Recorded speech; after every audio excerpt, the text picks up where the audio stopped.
años. Tiene tratamiento con metformina 2 al día y glimepirida 2 miligramos 2 al día. En las últimas semanas, por la mañana presenta episodios de mareo, sudoración fría, hambre, palpitaciones que se calman con la ingesta de alimentos, apetito conservado, orinas espumosas, acá está el detalle, y ese es de caracteres normales. ¿Qué hay? ¿Qué hay hasta ahí?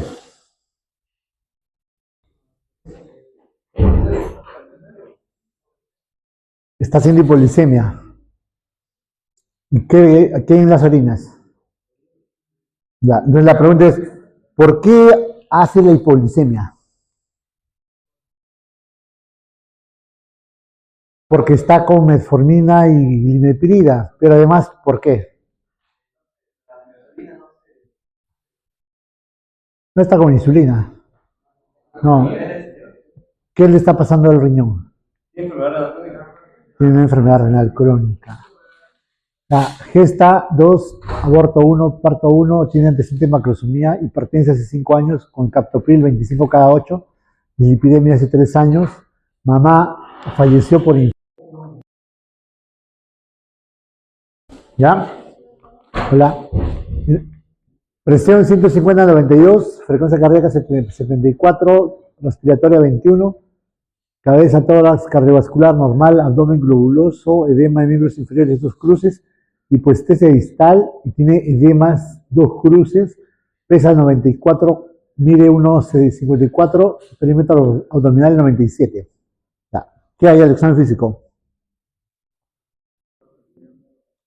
Hay neuropatía y ¿qué más?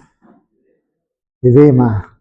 En el pie, aunque no lo crean, en el pie puedes evaluar riñón, puedes evaluar función cardiovascular, puedes evaluar neuropatía y puedes evaluar también riñón, porque si tiene edemas, eso probablemente sea o riñón o corazón o hígado. ¿Cómo está la presión? Está alta. ¿Cuánto sale el IMC? A ver, la cintura está elevada. De los problemas que identifican en la paciente, ¿cuáles serían?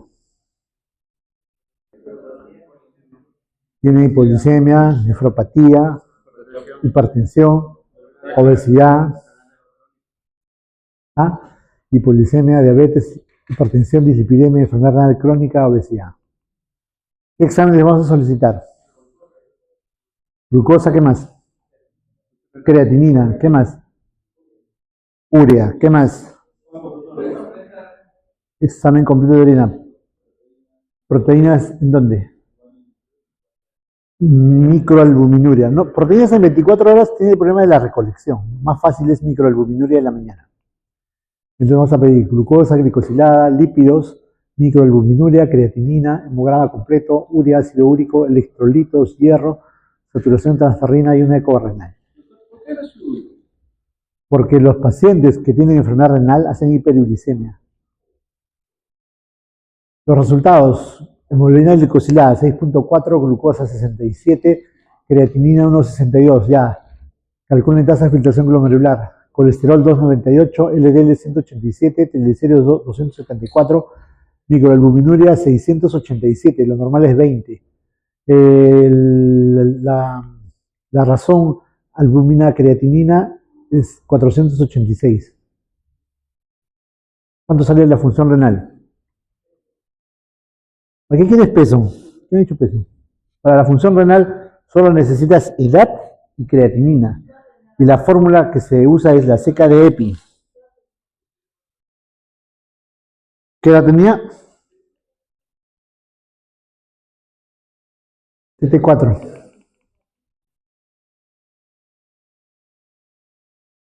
$140. Solamente necesitas seca de EPI, ¿no? Ya. Usen esta, la EGFR Calculator. Usas esta, la seca de EPI o la... Entonces pones 56 años, no 54, y te sale EGFR 31. ¿Qué categoría?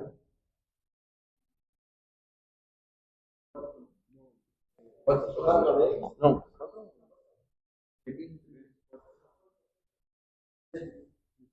¿Qué 3? ¿A o B? Es un 3B. Entonces, el grado de insuficiencia renal, incluso el mismo aplicativo te lo dice. Entonces, tendría acá, está en 31, está en 3B, y como tiene microalbuminuria más de 300, entonces tiene A3. Es una enfermedad renal crónica 3B A3. ¿Listo?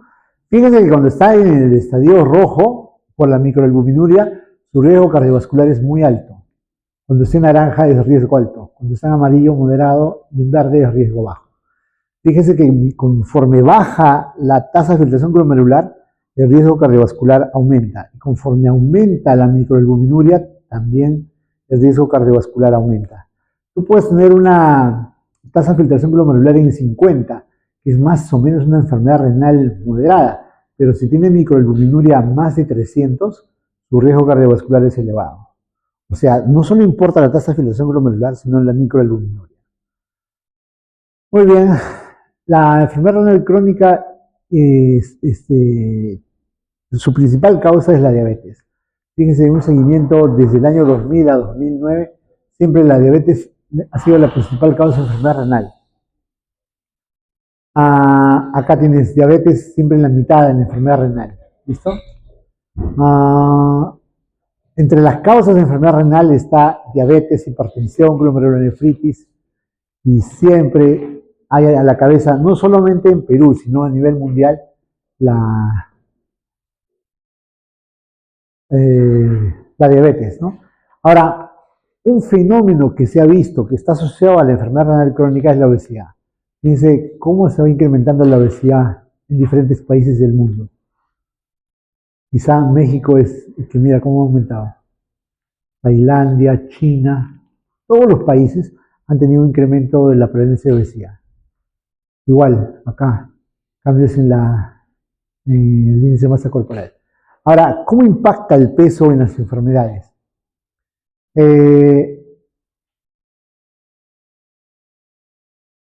Esta es enfermedad, esta es enfermedad cardiovascular y esta es enfermedad renal. Fíjense, desde el año 90 al 2000, la carga de enfermedad se ha incrementado. Y esto es debido a la obesidad. O sea, la carga de estas enfermedades, ya sea diabetes, ya sea enfermedad cardiovascular, ya sea enfermedad renal, se incrementa de la izquierda a la derecha. O sea, hay mayor efecto de enfermedad renal crónica producto del sobrepeso y la obesidad. Lo mismo es enfermedad cardiovascular, lo mismo es diabetes. La nefropatía diabética es una de las principales causas de enfermedad renal en el mundo y ocasiona que haya terapia de reemplazo renal y se asocia con mayor mortalidad cardiovascular. La nefropatía diabética se define como la pérdida de proteínas de 500 miligramos en 24 horas. Pero esto se denomina nefropatía manifiesta, sin embargo, o macroalbuminuria. Sin embargo, la nefropatía ahora se define como la pérdida de microalbuminuria por encima de 20. La microalbuminuria tiene una prevalencia en diabetes tipo 1 de 12% en pacientes diabéticos con 7 años de evolución. En cambio, en diabéticos tipo 2, la incidencia por año es de 2%. En 10 años de enfermedad, la prevalencia de microalbuminuria es más o menos 25%. La proteinuria ocurre entre el 15 y 40% de los pacientes con diabetes tipo 1, que tienen un tiempo de enfermedad de entre 15 y 20 años. En diabetes tipo 2, la prevalencia varía entre el 5 al 20%. Fíjense cómo los valores de microalbuminuria están relacionados con mortalidad. A mayor microalbuminuria, la mortalidad se incrementa.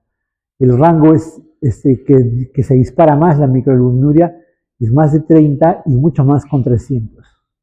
¿Listo? Ahora, ¿qué pasa si un paciente no tiene nefropatía? ¿Cómo sería su mortalidad? Es más o menos 1%. Si solamente tiene microalbuminuria, la mortalidad sube al 3%. Si tiene macroalbuminuria, su mortalidad sube al 4.6%. Ahora, si tiene creatinina elevada o entra en terapia de reemplazo renal, su mortalidad sube a 19%.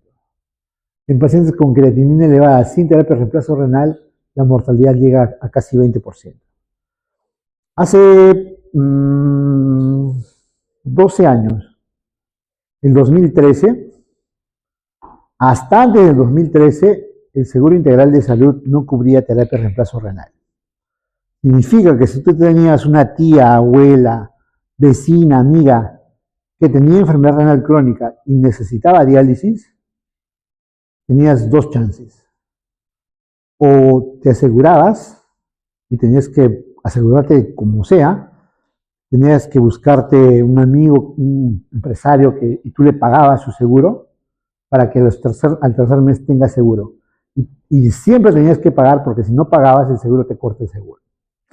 Entonces, tenías 3 meses de chance, esperabas y entrabas al seguro y te dializaban.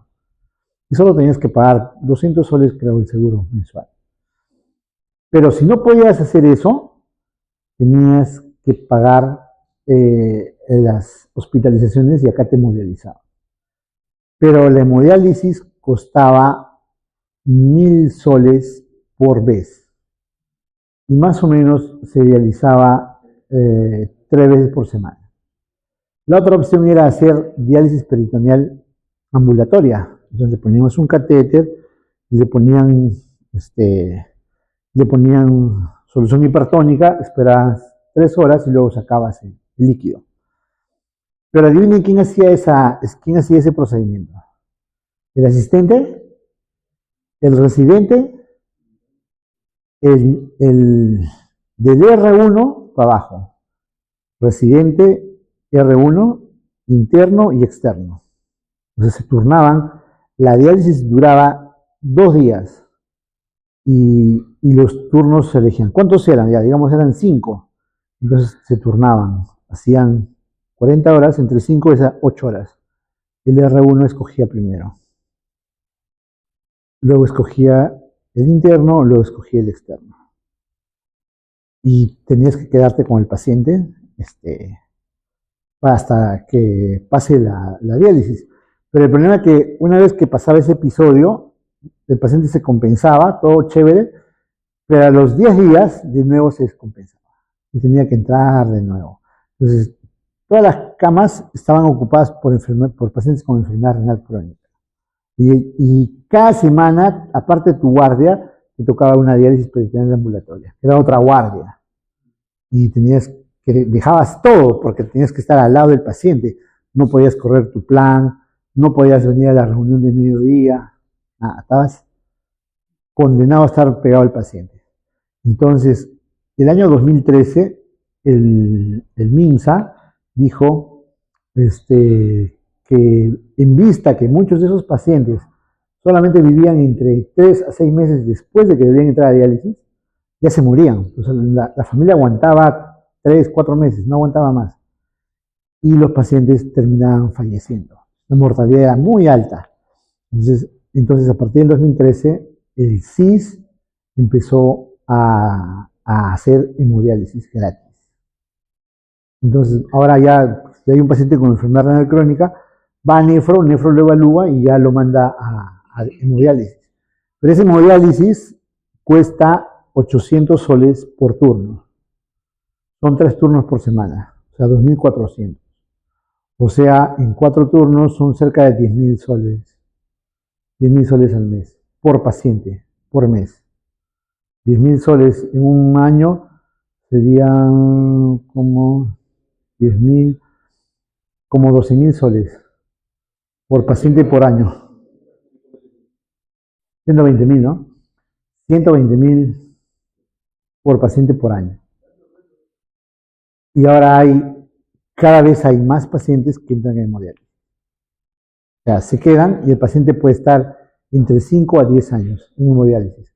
Y a veces se complican, a veces no van a su diálisis, se enferman y pueden fallecer, o les da una arritmia, un infarto y se mueren. Pero hay muchos pacientes que entran a hemodiálisis ahora y pueden vivir. En diabéticos tipo 2, entonces, conforme pasan los años, la prevalencia de nefropatía incrementa. Entre los 25 años de enfermedad, los pacientes diabéticos tipo 2 pueden tener el 44% de nefropatía diabética. En cambio, los diabéticos tipo 1 llega a 20%. Muy bien, entonces, nefropatía diabética es la presencia de proteinuria, 500 gramos en 24 horas, pero lo que importa ahora es medir microalbuminuria, ¿no? La historia natural de la nefropatía es que hay una primera etapa de hiperfiltración, hay nefropatía silente, nefropatía incipiente, nefropatía terminal y una enfermedad renal crónica, ¿no? Si uno evalúa cómo va la tasa de filtración glomerular, hay una hiperfiltración, luego bajando poco a poco la tasa de filtración glomerular hasta llegar a menos de 15, cuando ya está en enfermedad renal crónica terminal. Conforme avanza la nefropatía, la microalbuminuria o la proteinuria se empieza a incrementar. Más o menos en el estadio 4 está muy asociado a retinopatía y más o menos cuando está entre la tasa de filtración glomerular está por debajo de 40, el riesgo cardiovascular se incrementa, la mortalidad también se incrementa. Entonces, hay una relación entre la tasa de filtración glomerular y la microalbuminuria. Ahora, muchos diríamos, la creatinina es un buen indicador para medir enfermedad renal crónica. Fíjense, este es el rango hasta 1.5. El rango normal de creatinina va hasta acá. Pero es un rango muy estrecho, ¿no? Si uno llega a 1.3 o 1.5, 1.5 es más o menos que se perdió el 60% de la función renal. Entonces, creatinina no es un buen indicador. Y conforme pasa el tiempo y la creatinina se incrementa, no es un gran indicador de función renal. Para eso necesitamos la fórmula. Si la corregimos, si tenemos creatinina y la corregimos con el CKD-EPI, nos puede dar una tasa de filtración glomerular y nos es más útil. En la historia natural de la nefropatía hay cambios funcionales, aumenta el filtrado glomerular, hay cambios estructurales, hay nefropatía incipiente, proteinuria, se eleva la creatinina, entra en insuficiencia renal crónica terminal y finalmente el paciente fallece. Entonces, en el estadio 1 hay hipertrofia renal, hiperfiltración, en el estadio 2 hay microalbuminuria, hay lesión sin expresión clínica, en el estadio 2 hay nefropatía incipiente con microalbuminuria, en el estadio 4 hay nefropatía establecida con macroalbuminuria, acá puede haber síndrome nefrótico, y en el estadio 5 hay insuficiencia renal terminal. ¿Cómo se produce la nefropatía? La hiperglicemia va a engrosar la membrana basal y aumenta la matriz mesangial. Hay una esclerosis, ¿no? Todo eso está asociado a alteraciones del podocito. Entonces, hay incremento de radicales libres, hay apoptosis de las células que están en el glomérulo. Entonces, también hay acción de mediadores inmunológicos como factor de necrosis tumoral, hay hipertrofia de los podocitos. Entonces, todo lo que es estrés oxidativo, incremento de tasas de factor de necrosis tumoral alfa, ocasiona también hipertrofia del podocito, un reordenamiento de la actina, hay un desprendimiento de los podocitos y muerte programada de los mismos, hacen que el número de podocitos disminuya. Entonces acá están los podocitos. Y estos podocitos van a tener, se van a ir perdiendo. Ahora, hay muchos marcadores para evaluar daño renal. A nosotros nos importa el daño renal glomerular. De todos ellos, el más importante es la albuminuria. Puedes tener también pérdida de beta 2 microglobulina, macroglobulina, cistatina C. Y hay otros marcadores para evaluar, por ejemplo, fibrosis endotelial, lesiones en el asa de Henle, lesiones en el túbulo contorneado proximal, distal y en el túbulo colector, ¿no? Cada uno tiene su marcador, digamos, pero lo que nos importa a nosotros es ver daño glomerular. Y para ver daño glomerular, lo que más está estandarizado es la microalbuminuria. Este es el podocito, este es como una telaraña que rodea el vaso y lo filtra.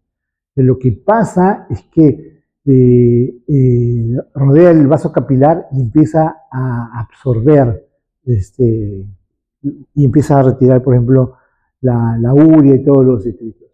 Y esto se lesiona, entonces va a ocasionar que hay hipertrofia, hay un desprendimiento de los podocitos, hay apoptosis, y la membrana basal glomerular se va a engrosar, hay hiperfiltración glomerular, entonces hay hipertrofia mesangial, hay expansión de la matriz mesangial, y eso también, la hipertrofia glomerular, el desprendimiento de los podocitos, el engrosamiento de la membrana basal glomerular, y también la reducción de los de glicanos en el glomérulo hace que haya proteinuria.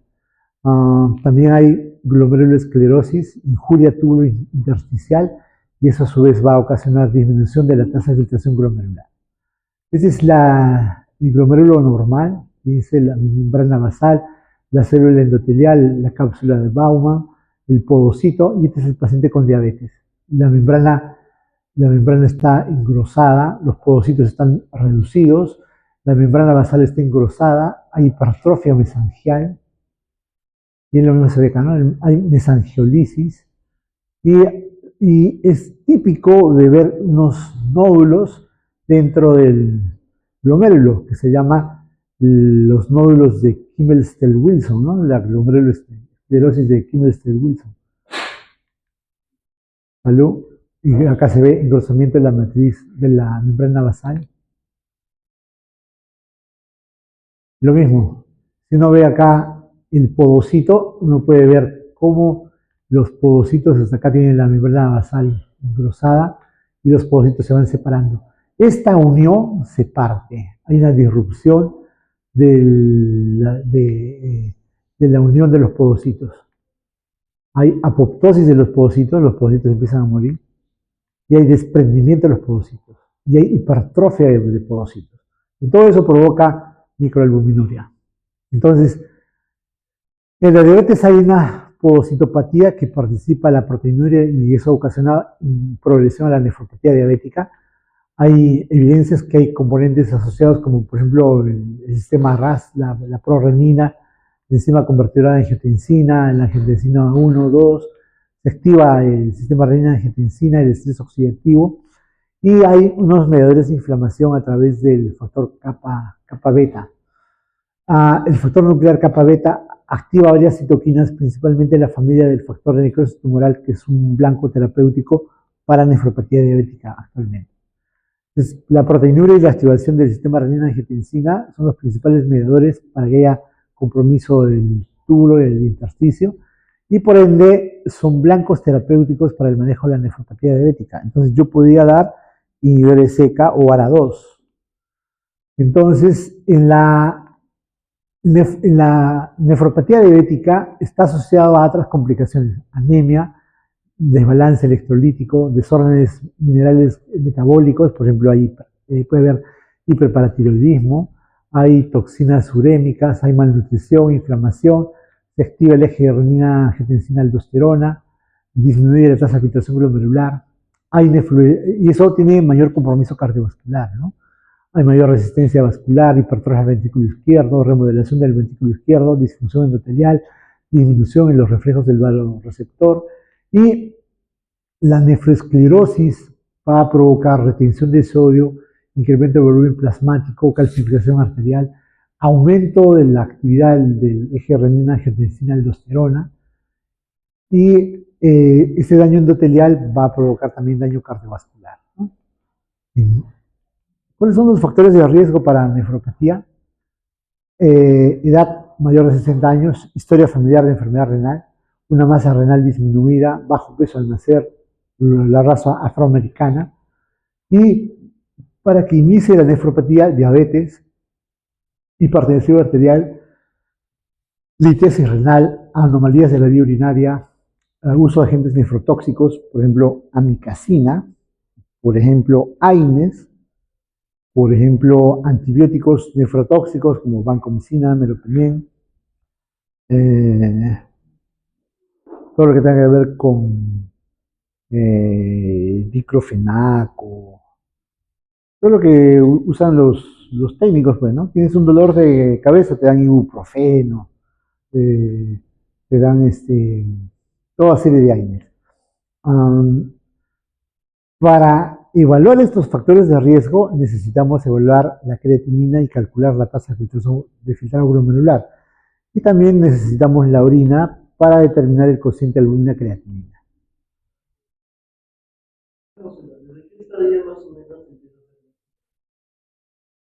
El problema de la nefropatía, eso lo vamos a ver ahorita, es que no da síntomas. Ya la orina espumosa se da en el estadio 3-4, ya muy tarde. Por eso, todo paciente con diabetes tienes que tamizarlo para nefropatía. Entonces, como justo dice, no hay síntomas. En el estado inicial, estadio 1, 2, la orina es normal. Puede haber un poquito de poliuria, pero no da. Puede haber microalbuminuria, pero no da orina espumosa. Recién en los estadios posteriores, cuando baja la tasa de filtración glomerular, y el paciente puede tener orina espumosa, ¿no? Pero ya muy tarde. Hay también aumentos de eventos de hipoglicemia por disminución la eliminación de antidiabéticos y de la insulina, ¿no? Entonces el paciente es hipoglicemia. Cuando el paciente está mal controlado y de pronto está haciendo hipoglicemias, no es que ha mejorado, no es que ha mejorado su páncreas, sino porque su riñón está afectado. Y por eso está haciendo hipoglicemia. Ahora, los signos ya, por ejemplo, una orina espumosa, un edema en miembros inferiores, un edema facial con los párpados hinchados, un paciente que tenga prurito, piel seca, náuseas, vómitos, eso ya es estadio 3-4. Entonces, tienes que ver qué factores de riesgo tiene un paciente diabético. Si es hipertenso, si tiene mal control metabólico, si tiene sobrepeso, obesidad, si fuma, si tiene antecedente familiar de enfermedad renal, otras complicaciones crónicas, ese paciente es de alto riesgo, ¿no? ¿Qué complicaciones te va a dar la nefropatía diabética? A la larga te va a dar anemia, insuficiencia renal crónica terminal. Y si va a entrar a diálisis, las complicaciones de la diálisis. La principal es que te puede dar arritmia, te puede dar hipotensión ortostática severa, puede dar un ACV dentro de la diálisis. O también puede dar hipercalemia, hipertensión arterial severa, hipoglicemias, infecciones, complicaciones. Una alternativa del manejo de terapias reemplazos renales es el trasplante, pero para darle trasplante tienes que inmunosuprimirlo. Y si lo inmunosuprimes, hay infecciones micóticas o que se dan en pacientes inmunocomprometidos, ¿no? ¿Cómo hacemos el diagnóstico? ¿Cómo vamos a evaluar? Se hace un tamizaje, se hace microalbuminuria. ¿A quién se hace microalbuminuria? Todo diabético tipo 1 con 5 años de enfermedad o todo paciente diabético al momento del diagnóstico. ¿Listo? También se mide la creatinina. Se mide la creatinina en sangre y se calcula la tasa de filtración glomerular y se calcula el estadio. Entonces, para la tasa de filtración glomerular podemos tener aclaramiento de inulina, aclaramiento de creatinina o estimación de la filtración glomerular con ecuaciones en base a la creatinina. Nos importa la Cockcroft-Gaul, no es tan sensible. La MDR sí es sensible, pero la que mejor se utiliza y es más sensible en todos los estudios que se utiliza tasa de filtración glomerular es la CKD-EPI. Esta es la fórmula que usamos. Ahora, no necesito que usted tenga, por ejemplo, la creatinina, lo multipliquen por le hagan al exponente 0.329, ¿no? Solamente bajen un aplicativo que haría cálculo de tasa de filtración glomerular y listo. La pérdida de proteínas está asociada a mayor riesgo cardiovascular. Lo que veíamos, ¿no? La disminución de la función renal, por ejemplo, una función renal por debajo de 60 ya te da mayor riesgo cardiovascular. Pero si tienes menos de 60 y tienes macroalbuminuria, tu riesgo cardiovascular se incrementa más todavía. Y eso lo vemos acá también, o sea, acá tenemos tasa de filtración glomerular mayor de 60 y con la microalbuminuria negativo, su riesgo cardiovascular es óptimo. Si tiene microalbuminuria es bajo y si tiene macroalbuminuria su riesgo es moderado. Si la tasa de filtración glomerular está en un estadio 3B, ya con macroalbuminuria su riesgo cardiovascular es alto. Y si su tasa de filtración glomerular es menos de 30, si no hay microalbuminuria, su riesgo moderado. Pero si tiene microalbuminuria o macroalbuminuria, su riesgo cardiovascular es alto. Ahora, si tenemos tasa de filtración glomerular menor de 60 y está normal o microalbuminuria, su riesgo es leve moderado. Solamente cuando tiene tasa de filtración glomerular mayor de 60 y macroalbuminuria, su riesgo es moderado. Pero si ya tiene macroalbuminuria y así sea tasa de filtración glomerular de 45 para abajo, su riesgo cardiovascular es muy alto. ¿Listo?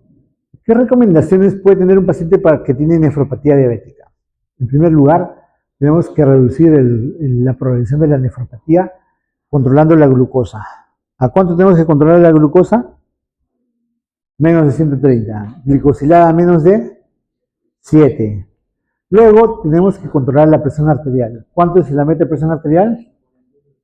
Menor de 140-80, ¿no? Idealmente, si quieres puedes bajarla a 120. Ahora, es control glicémico. Si los pacientes hacen hipoglicemia, yo puedo tolerar la meta hasta 8%. Si mi paciente es adulto mayor, más de 80 años, la glicosilada puede llegar hasta 8. Si tiene cirrosis, enfermedad renal crónica terminal, infarto de miocardio, la glicosilada puede aguantar hasta 8. El control de la hipertensión arterial, cuando tiene diabetes y nefropatía, la meta es 130-80. ¿Ya? Pero no menos de 110, porque puede dar una disminución en la irrigación cardíaca. Controlar los lípidos, LDL menor de 100, evitar el consumo de sal, evitar el tabaco, evitar el licor, el sobrepeso e infecciones de tracto urinario. Los objetivos de protección renal son presión arterial menos de 130-80. El 140-80 es para diabéticos sin nefropatía. Pero si tiene nefropatía establecida, la meta es 130-80. Si tiene proteinuria 1 gramo o más, la meta es 125. Y tenemos que reducir la proteinuria a menos de 1 gramo por 24 horas, controlar la glicosilada a menos de 7, controlar el LDL menos de 100, el HDL más de 40, los triglicéridos menos de 150, no tabaco, y se puede usar antiagregante plaquetario que es aspirina o clopidogrel, ¿no? Medidas no farmacológicas, dieta adecuada, restringir la sal a menos de 6 gramos por día, controlar el peso, restringir las proteínas, sobre todo si es que el paciente tiene macroalbuminuria y la ingesta proteica debe ser de 0,8 a 1 gramo por kilo por día. Actividad física y dejar de fumar. Entonces, en prevención primaria hay grupos de riesgo. En nefropatía incipiente tengo que evaluar glucosa, hipertensión, microalbuminuria. En nefropatía establecida, glucosa, hipertensión, proteinuria, lípidos, esos son mis tratamientos, y debo evitar la progresión. Ya con riesgo cardiovascular tengo que controlar la glucosa, la presión, los lípidos, usar antiplaquetarios, no fumar y mejorar el estilo de vida para disminuir la mortalidad cardiovascular. Para la prevención de la progresión, entonces tengo que ver la prevención de la aparición de microalbuminuria, la progresión a nefropatía establecida y la progresión a insuficiencia renal crónica terminal. ¿Listo? La diabetes va a ir avanzando, poco a poco. Tú puedes tener microalbuminuria, nefropatía establecida e insuficiencia renal crónica terminal. Entonces, acá tienes que usar medicamentos y acá también tienes que usar medicamentos. Acá están los ARA2. Estos son los bloqueadores ARA2. Este es el estudio renal. Estos son el estudio renal. En el estudio renal se evaluó la eficacia de losartán para disminuir la mortalidad. Igual que la paglifosina, ya eso fue por el 2000 más o menos. Se encontró que losartán e irbesartán bajaban la mortalidad y bajaban la progresión de enfermedad renal crónica terminal. Recuerden también que desde hace unos 10 años ya hay un grupo de medicamentos que son los inhibidores de SGLT2 que te pueden bajar de peso, reducen la hiperglicemia, reducen las complicaciones asociadas a ácido úrico, disminuyen el tono simpático, estimulan la retroalimentación túbulo-glomerular y reducen la presión arterial. Estos medicamentos son dapaglifosina y empaglifosina. Hay varios estudios que han revelado que con tasa de filtración glomerular de 70 para abajo puede usar DAPA o empaglifosina y han demostrado reducción en mortalidad cardiovascular y compromiso renal. Incluso hay estudios que han usado dapaglifosina con tasa de filtración glomerular de 40, 30 o hasta 20, ¿no?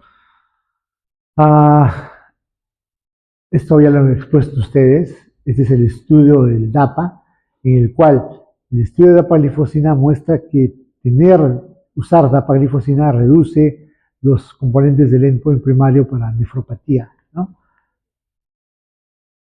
Siempre dapaglifosina ha conseguido incluso menor cantidad de muertes, también ha conseguido menor complicación cardiovascular.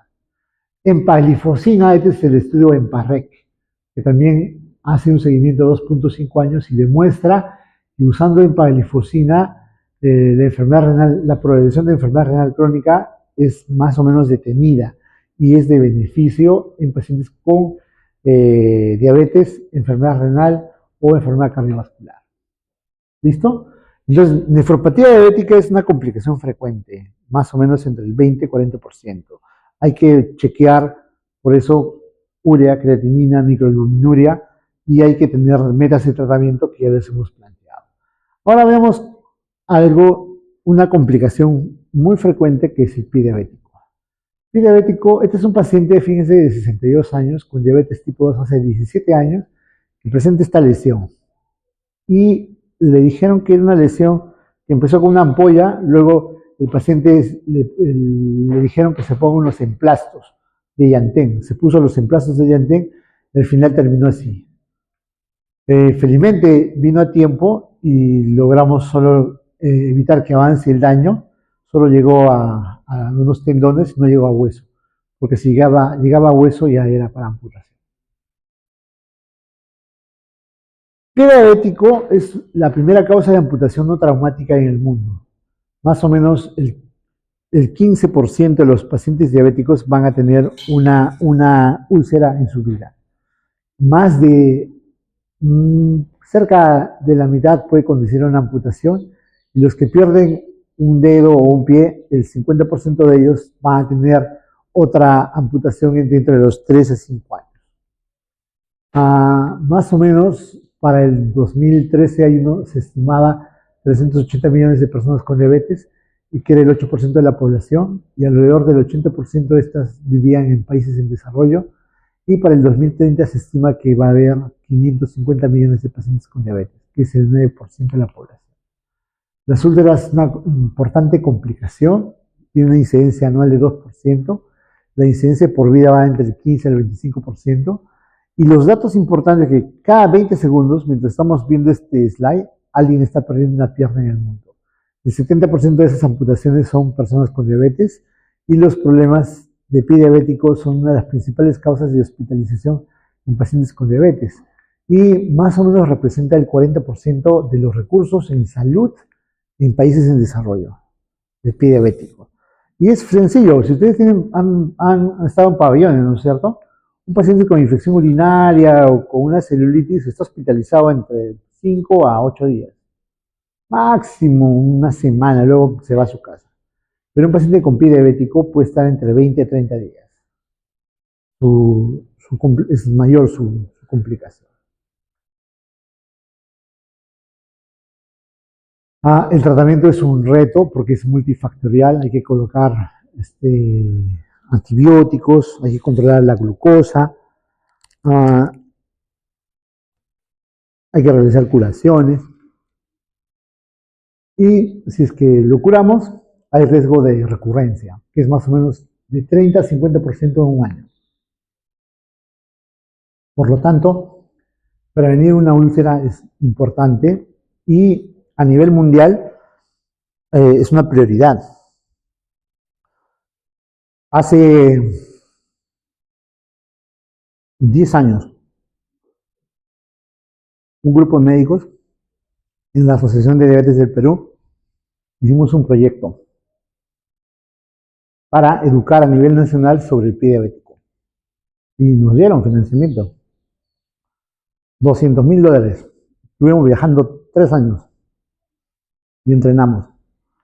Luego ganamos otro proyecto para unidades de diabetes, en el primer nivel de atención, y también. Y luego un tercer proyecto para unidades específicamente de pie diabético, y también. Por eso es una prioridad a nivel mundial. Hay presupuesto para proyectos para prevención de pie diabético. Estos son los días de estancia hospitalaria en diferentes países de Latinoamérica. Pero, por ejemplo, a nivel de Perú, los pacientes con diabetes son 14%, los pacientes con pie diabético 10%. Perú tiene una de las tasas de hospitalización por pie diabético más altas. Hay estudios interesantes, nacionales. Este es el estudio de China de 2010, donde mencionaban que el 28% de todas las amputaciones eran por pie diabético, la más alta. El 33% de todas las amputaciones eran no traumáticas, eran por diabetes. El 65% eran varones, esto también se repite en Perú. La edad promedio era 66 años. El tiempo de diabetes era 130 meses, más o menos 10 años. El promedio de amputación, el promedio de hemoglobina glicosilada de estos pacientes era 8.9. El 50% tenía neuropatía, 74% de enfermedad vascular periférica, también había 28% de nefropatía, 25% de retinopatía. La mitad de los pacientes tenían una úlcera Wagner 4 o más, 67% tuvieron una amputación menor y el promedio de hospitalización fue 33 días. El costo por hospitalización por paciente fue $4.033. Pie diabético es una de las complicaciones que tienen mayor tasa de hospitalización, más que enfermedad renal crónica, insuficiencia cardíaca, infarto miocardio. Este es el estudio de Estados Unidos, donde determinan que el riesgo de por vida de desarrollar un pie diabético es 15%, la incidencia es de 1 a 4%, tiene una prevalencia entre 4 y 10%, y la incidencia por vida llega a 25%. Ahora, el pie diabético ustedes han visto que está asociado a consultas repetitivas, mayor hospitalización, más usos de antibióticos, más cirugía, ausencia del trabajo, rehabilitación. El costo de pie diabético puede llegar a una úlcera, puede costar $28.000 en Estados Unidos. Sin amputación, $18.000. Con amputación, en Suecia puede costar $34.000. Entonces, estos son pacientes mexicanos ya. Estos son blancos no hispanos y estos son mexicanos hispanos. Y la neuropatía está entre 42 y 40%. Úlceras tratadas para infección, 11-12%. Neuropatía, 35-40%. Incidencia de úlcera por 1000, 71 y 63%, ¿no? Por año. Pie Charcot, 11 versus 6%. Ahora, después de una primera úlcera, si se hace un seguimiento, hay 2 años para la atención, 24% es una segunda úlcera, ¿no? Más o menos se da la úlcera a los 18 meses, con una tasa de infección entre 5 a 26%, ¿no? Ahora, en Perú, este es un estudio de Cañete, encuentran insuficiencia vascular periférica de 34% y neuropatía periférica 59%. Este es un estudio de la Sociedad Peruana de Medicina Interna de Loaiza en 400 pacientes diabéticos. La edad fue 62 años, el tiempo de diabetes 9, parecido al de China, ¿no? Hipoglicemias cerebrales 40%, terapia combinada 10%, insulina 15%. Debut es algo interesante, igual se repite hasta ahora, el debut con pie diabético es entre 10 a 12%, su glucosa estaba en 194, glicosilada 9.8, que es parecido también al de China. La glicosilada mayor de 10, 70%, hipoglicemias 10%, crisis hiperglicémica 13%. Infección urinaria 22%, pie diabético 20% y neumonía 11%. Infecciones en general en los diabéticos, 69%. Ahora, un paciente sin pie diabético está hospitalizado en promedio 10 días y un pie diabético está a 21.2 días. Ahora, murieron 13% de los pacientes con pie diabético fallecieron. Y con sepsis y con neumonía fue 13 y 15%. El pie diabético está asociado también a otras complicaciones. Acá, por ejemplo, está asociado a enfermedad renal crónica. Y los pacientes que tienen enfermedad renal crónica asociada a pie diabético tienen una menor proporción de sobrevida. O sea, si tienes pie diabético y nefropatía, ya te has fregado. Tu mortalidad se disminuye más. Ahora, los pacientes diabéticos tienen lesión neuropática. Eso provoca deformidad del pie y anormalidad bioquímica. Pero también tienen neuropatía sensorial y eso hace perder la sensación de protección. Y tienen neuropatía autonómica porque la sudoración está disminuida y tienen piel seca. Estos tres factores de anormalidad biomecánica, pérdida de la protección sensorial y piel seca hacen que se formen callos. Eso hace que estos callos tengan un trauma repetitivo, se forme el callo y finalmente con enfermedad vascular periférica se ulcera el callo y se forma la úlcera. La recurrencia puede llegar a 40% al año. Los factores asociados a recurrencia son alteraciones en la percepción de la vibración, presencia de una lesión preulcerosa, presencia de enfermedad arterial periférica o lesión preulcerosa presente o úlcera en la planta del pie. Ahora, ¿podemos cambiar ese drama de que hay mucho pie diabético? Claro, podemos crear centros de pie diabético integral, donde se entrene en el autocuidado del paciente, se eduque al paciente, se le eduque sobre el calzado adecuado y también se hagan cirugías de pie. Entonces, una unidad en el primer nivel de atención debería enseñar al paciente para que ante cualquier lesión vaya al centro.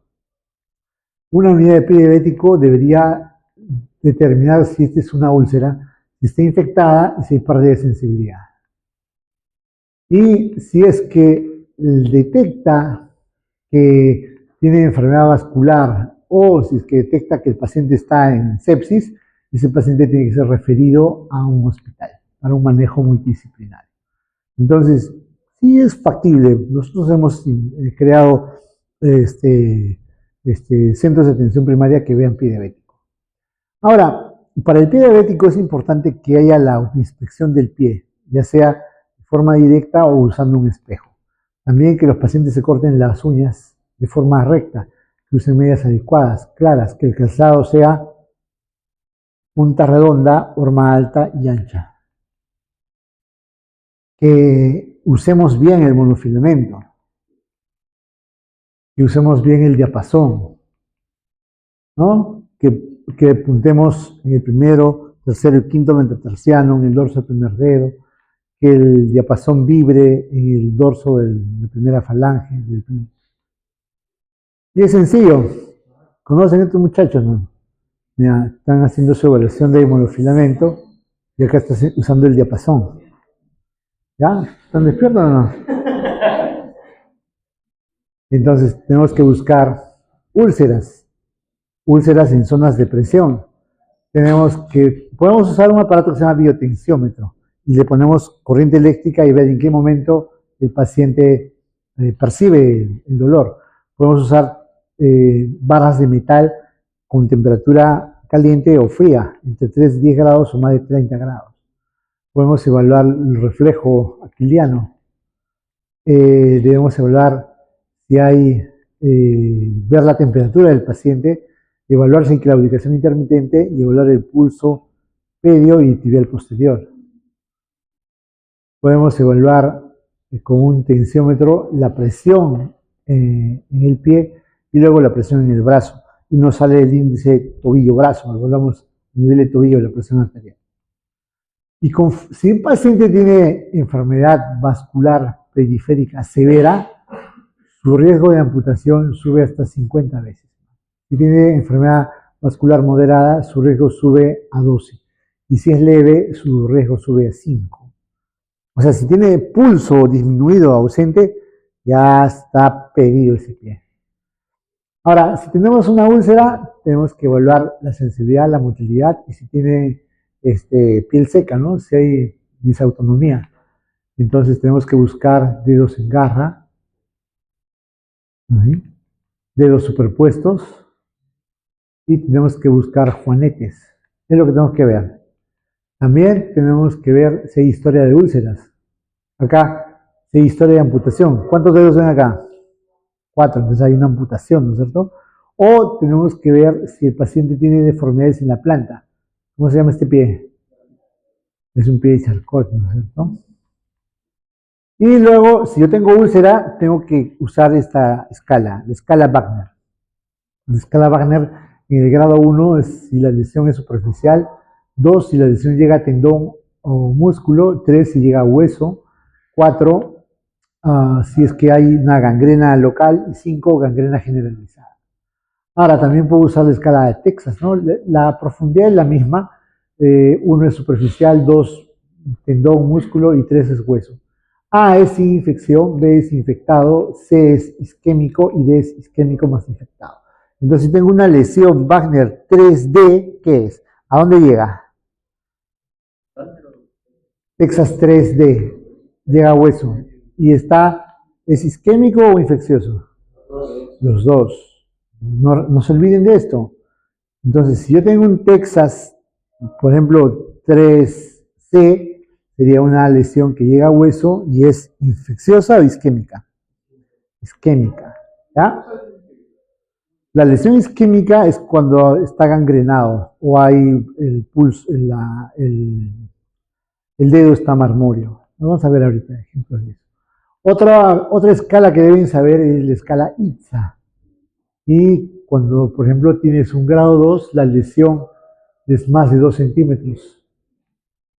Y si tienes una infección moderada, la lesión es más de 2 centímetros, está rodeada de edema, hay linfangitis, artritis. Y lo que importa del ITSA es que determine si es un ITSA 4. Si es un ITSA 4, va a tener fiebre, va a tener signos de toxicidad, de sepsis, puede tener náuseas, vómitos. Y si es que tiene frecuencia cardíaca aumentada, frecuencia respiratoria aumentada, leucocitosis, fiebre, tiene 2 de esos factores, ese es un ITSA 4. Otra clasificación es la PEDIS, que acá evalúa la perfusión, la extensión, la profundidad, si hay infección o no, y la sensibilidad, si es un score, ¿no? Esta es otra escala que se llama la escala de Sanguilian. Es quizá la escala más completa, evalúa dónde está localizado la herida, qué aspectos topográficos ocupa, las zonas afectadas, si hay isquemia, si hay neuropatía, si hay edema, el área y la fase de cicatrización. Cada variable tiene un puntaje de 0 a 2 o de 0 a 3. Si tu puntaje finalmente sale menos de 10, es una úlcera leve.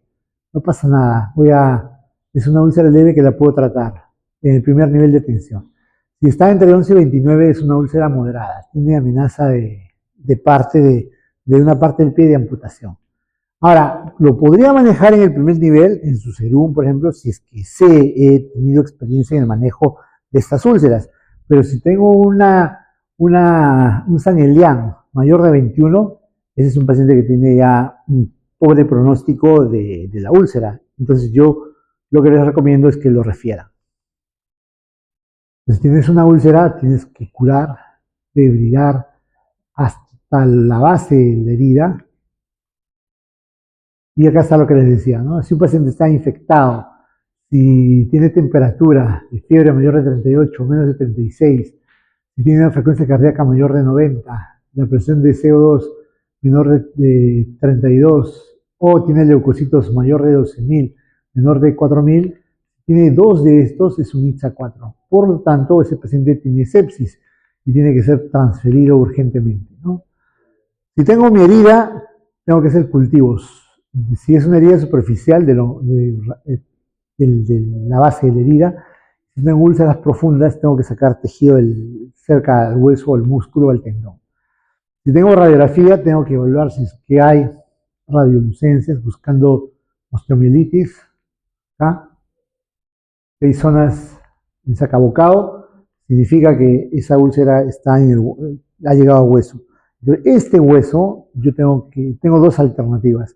O le doy tratamiento por 8 semanas, hasta 12 semanas, o simplemente acá, por ejemplo, lo que hicimos fue abrirlo y sacar todo este hueso de acá y acá. Cortarlo. Ahora, recuerden que hay riesgos para la osteomielitis. Úlcera grande, extensa, profunda, úlceras que están en la prominencia ósea, esta por ejemplo, úlceras que demoran en cicatrizar más de un mes, hueso expuesto o sonda positiva al hueso. Sonda positiva al hueso es cuando tú pones una sonda en la herida y tú introduces y sientes el hueso. Si eso es positivo, es sonda positivo. Significa que tiene osteomielitis con un 90% de chance. Infecciones recurrentes en los tejidos blandos también es riesgo de osteomielitis. Destrucción ósea en la radiografía también es osteomielitis. Y acá tengo que tratarlo, ¿no? Tengo que ustedes van a tener su centro de salud, su puesto de salud, y tienen que tener su material para curación, lo que tenemos en el hospital. Y si ya no pueden, si tienen un Wagner 4, un Wagner 5, lo transfieren y lo manejamos en otro nivel. Y ya en un centro ya con más especialistas, ya hay endocrinólogos, traumatólogos, cirujanos vasculares, descargas, presión negativa, hospitalización, etc. Y si ellos han curado, y ustedes también van a curar. Y todos los pacientes que han entrado todos los pacientes que han pasado todos los alumnos que han pasado por pie diabético han curado. Y han curado por lo menos unos 10 pacientes cada uno. Lo otro que tiene que servir para ese paciente es calzado de descarga, que puede ser cuando la úlcera está en la parte delantera, se usa una descarga adelante. O si la úlcera es en el talón, se usa una descarga acá atrás. Siempre que se va a trabajar en una unidad de atención primaria, tiene que tener colaboración con una unidad avanzada. Por ejemplo, centros del Cono Norte siempre vienen los viernes a aprender a manejar pie diabético en el Loaiza. Y siempre coordinamos. Muchos de los pacientes que manejamos nosotros son pacientes del Cono Norte, que si no tuviéramos como un convenio para que los atendamos, probablemente muchos de esos pacientes habrían terminado en amputación.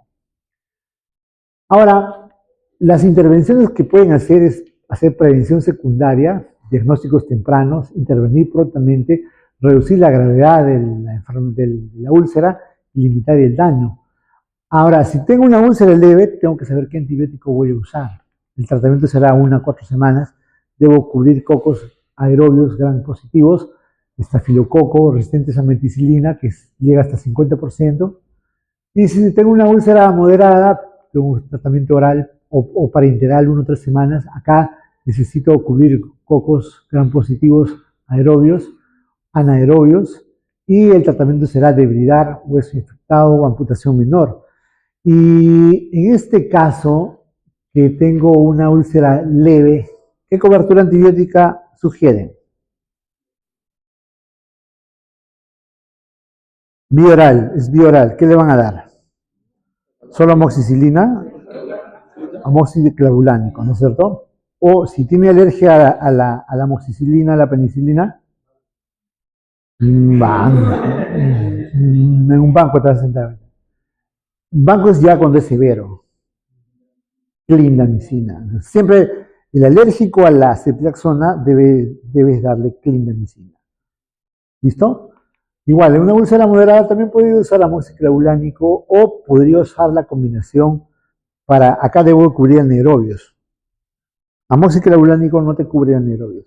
¿Qué tendríamos que agregarle? ¿O qué cobertura sugerirían?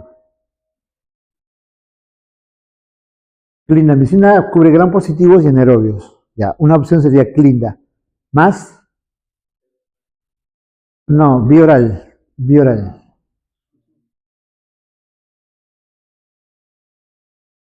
Meropenem es vía parenteral. Ese es para el severo. Lo que podrías usar sería una quinolona.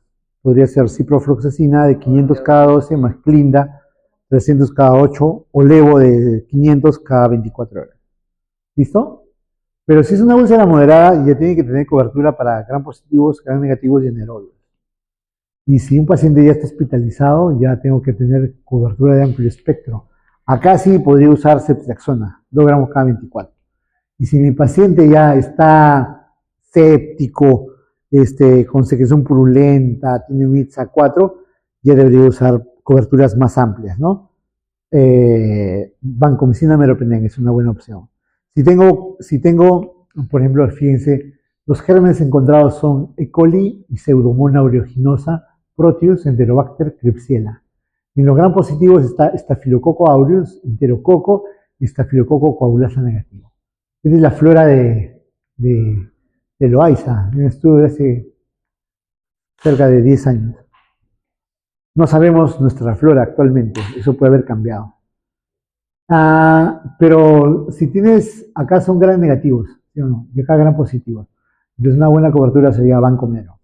Ahora, si tengo pseudomonas, ¿con qué trato? No va a ser ni banco, no va a ser ni mero. Piperacillina tazobactam. Esa sería la alternativa. O hacerle el cultivo y ver a qué es sensible. ¿Cómo es una infección por pseudomonas? ¿Qué color tiene? Tiene un olor sui generis, es un olor fétido, intenso, pero la secreción es verde amarillenta. ¿Listo? Cuando vean pie diabético, tienen que evitar que usen su hierbita, su yantén, su sangre de grado, ¿no? Porque muchos de estos productos han empeorado la evolución de la úlcera. Que cumplan el tratamiento, que se preocupen en su medicamento, que no tengan pereza en venir a sus controles, que siempre todo medicamento tiene eventos adversos, entonces hay que prevenir, digamos, que deje de tomarse que tiene un evento adverso, ¿no? Y que no tengan miedo al automonitoreo de glucosa. Entonces, hay que tener un punto muy importante en pie diabético, es que tenga soporte social.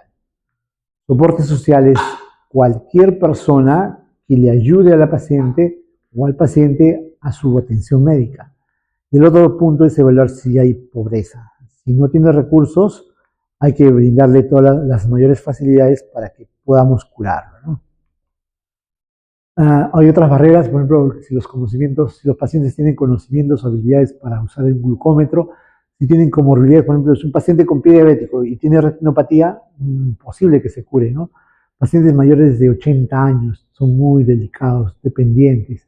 Pacientes con pobres ingresos económicos o con poco acceso a alimentación saludable, pacientes que viven solos, que tienen que ir por su menú o comen en la calle, o pacientes que tienen recomendaciones dietéticas muy restrictivas, por ejemplo, un paciente con pie diabético y enfermedad renal crónica y cirrosis, estás condenado a una dieta muy estricta. Pacientes que tienen horarios de trabajo muy ocupados, ¿no? Barreras que el paciente no siente, como el paciente tiene neuropatía, el paciente no siente que tiene herida, entonces hay que enseñarles que siempre se chequeen en el pie. Las barreras económicas, ¿no? O sea, para venir, bonito es decir, yo no te voy a cobrar la consulta, yo te voy a curar gratis, te voy a dar material. Pero ¿cómo viene el paciente? Tiene que venir o en silla de ruedas o viene en taxi. Y si viene en taxi de Caraballo, el taxi le va a salir muy, muy caro, ¿no? Le sale fácil 30 de ida y 30 de vuelta. Entonces hay que evaluar también barreras, incluso hay barreras organizacionales, ¿no? Y los establecimientos a veces hacen huelga. No te enfermes, no hay medicina, ¿no? Entonces el pie diabético es una condición delicada, es una condición crítica, pero de fácil manejo, que la pueden hacer ustedes. O sea, cuando ya se hagan su serum, se van a acordar, van a tener por lo menos un casito mensual. Para acabar, veamos la retinopatía diabética. La retinopatía diabética es una microangiopatía progresiva. Se caracteriza por lesiones y oclusión de los vasos retinales en pacientes con diabetes. Las alteraciones patológicas son las siguientes. Hay engrosamiento de la membrana basal, el endotelio capilar se altera, hay filtración de líquidos y de lípidos en la retina, por lo tanto hay exudado duro, hay isquemia retinal, hay exudado algodonoso, hay nuevos vasos, hay proliferación vascular, hay sangrado intraocular y finalmente hay desprendimiento de la retina. La retinopatía diabética es una complicación también asintomática. Y cuando los pacientes tienen síntomas, ya el paciente está muy complicado y es muy difícil que se recupere al 100%. Por lo tanto, es de máxima importancia hacer chequeos preventivos. En diabéticos tipo 2, en tratamiento con insulina, la tasa de retinopatía proliferativa llega a 14% y edema macular 15%. En diabetes tipo 1 es 23% de retinopatía y 11% de edema macular. En pacientes con tipo 2 en terapia oral, la retinopatía es 3% y edema macular 4%. Uno diría, por ejemplo, entonces el usar insulina te da más retinopatía. No, sino son pacientes diabéticos peor controlados que requieren insulinoterapia.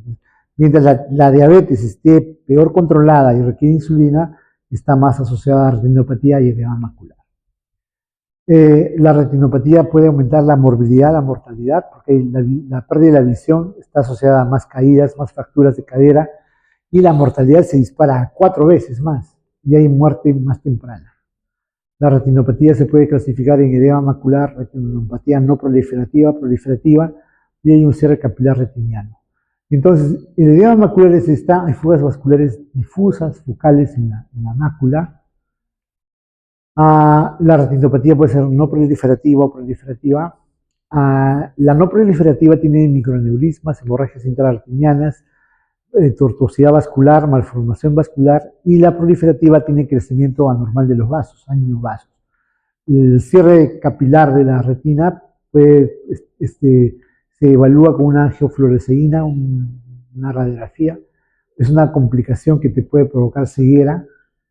Y si hay un cierre de la arteria retiniana, no hay muchos tratamientos, ¿no? Este es el disco óptico, esta es la mácula. Acá tenemos ya con retinopatía no proliferativa, acá están los aneurismas, los exudados algodonosos, las hemorragias, y acá es una retinopatía proliferativa. Hay crecimiento anormal de vasos y también hay exudados duros, exudados blandos. Entonces, ¿cómo clasifico mi retinopatía? Entonces, si no tengo retinopatía, el fondo de ojo no tiene alteraciones. ¿Qué tengo que hacer? Controlar la glucosa, control metabólico, control de la presión, control de los lípidos y le hago un chequeo anual al paciente. Si mi paciente tiene retinopatía no proliferativa leve, entonces solo hay microaneurismas, controlo glucosa, presión, lípidos, chequeo anual. Si mi paciente tiene retinopatía no proliferativa moderada, su riesgo de desprendimiento de retina es de 5 a 20%. Acá ya hay aneurismas, exudados duros, hemorragias. Y el fondo de ojo te demuestra retinopatía no proliferativa severa, y el tratamiento es control de la glucosa, la presión, los lípidos. Chequeo en 6 meses. Si tiene retinopatía proliferativa, acá hay neovasos en 1 o 4 cuadrantes, en menos del 30% y menos del 30% de la papila, y acá la indicación es que el paciente debe ir a panfotocoagulación, ¿no? Láser.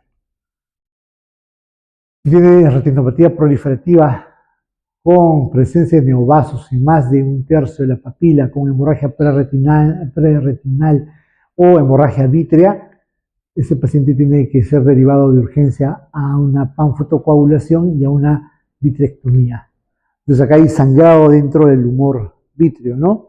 Entonces el paciente, cuando tiene un sangrado, lo que ve son como barcos rojos que atraviesan tu campo visual, ¿no? Es un coágulo y atraviesa y tú mueves y se mueve el coágulo, ¿no? Y cuando hay desprendimiento de retina, lo que ve el paciente es como que se cae la mitad del campo ocular y se ve negro, ¿no?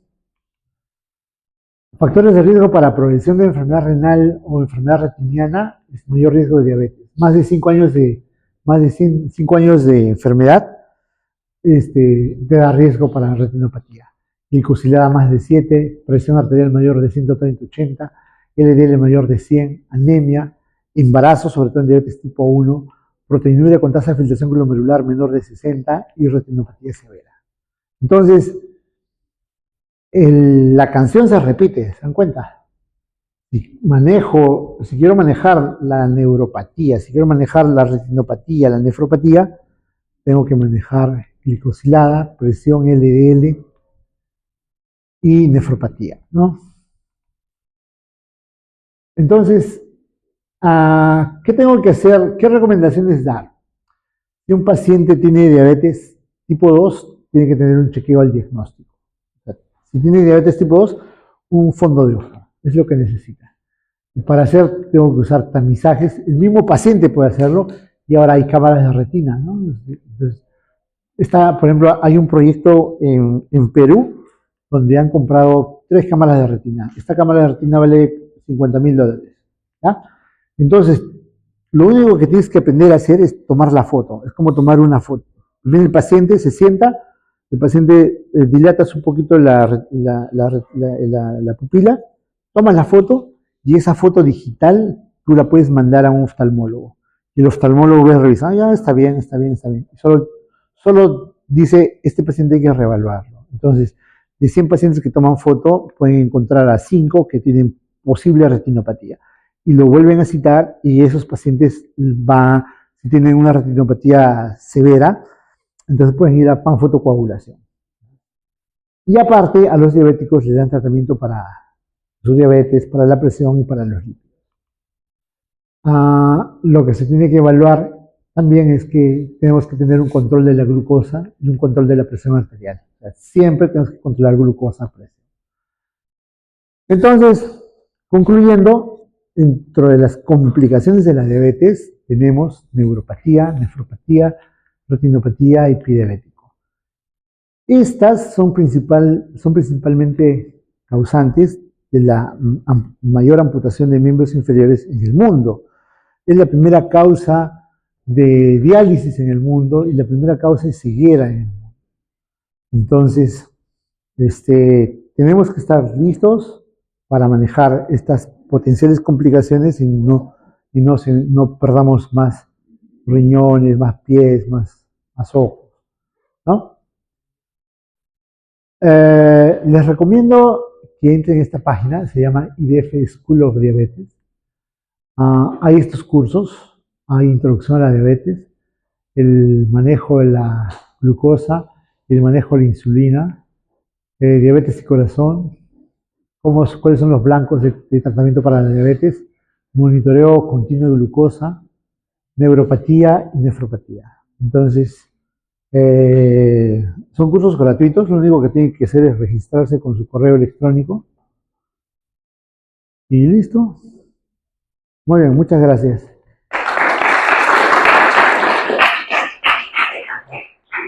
¿Preguntas?